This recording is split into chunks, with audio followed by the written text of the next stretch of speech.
অনুন্নত থেকে উন্নয়নশীল অদম্য বাংলাদেশের লক্ষ্য এবার 2042 সালের মধ্যে উন্নয়নশীল থেকে উন্নত হওয়া। এগিয়ে যাওয়া সেই বাংলাদেশের অন্যতম উন্নয়ন সহযোগী জাপান। দেশে অবকাঠামোগত উন্নয়নে যার হাত ধরেই চলছে মেট্রো রেল, যমুনা রেল সেতু, মাতারবাড়ি, গভীর সমুদ্র বন্দর, বিমানবন্দর, থার্ড টার্মিনালের মতো মেগা প্রকল্প।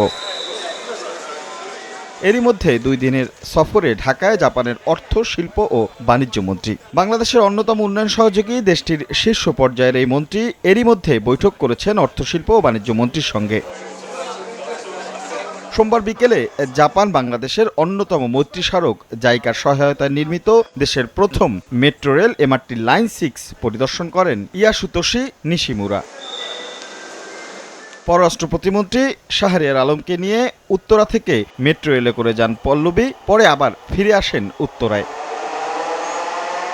প্রায় 13 বছর আগে এদেশে একবার এসেছিলেন ইয়াসুতোশি নিশিমুরা। তবে এই সময় এসে বদলে যাওয়া এই বাংলাদেশকে দেখে বিস্ময় জানান তিনি। বলেন, বাংলাদেশের উন্নয়নে পাশে থাকতে পেরে গর্বিত Japan. It's 13 years since I came last time, and I was so surprised and so glad to see to find the Bangladesh is developing so fast. So Japan will continue contributing to the development of Bangladesh.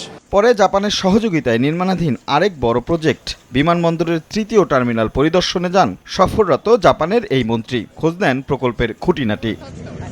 এ সময় পররাষ্ট্র প্রতিমন্ত্রী কথা বলেন, গণমাধ্যমে জানান Bangladesh Japan এই সম্পর্ক দীর্ঘদিনের, যা আরও দৃঢ় হবে এই সফরে। সঙ্গে যুক্ত হবে নতুন ইকোনমিক পার্টনারশিপ এগ্রিমেন্ট EPA। এই EPA নিয়ে আনুষ্ঠানিক আলোচনা, এটা অনেকটাই বলতে পারেন আপনারা যে 2 দেশের মধ্যে বাণিজ্যে ট্যারিফ থাকবে না বা প্রেফারেন্সিয়াল ট্রেড হবে। মঙ্গলবার ঢাকা ছাড়বেন জাপানের অর্থ, শিল্প ও বাণিজ্য মন্ত্রী। রাশেদ লিমন, সময় সংবাদ, ঢাকা।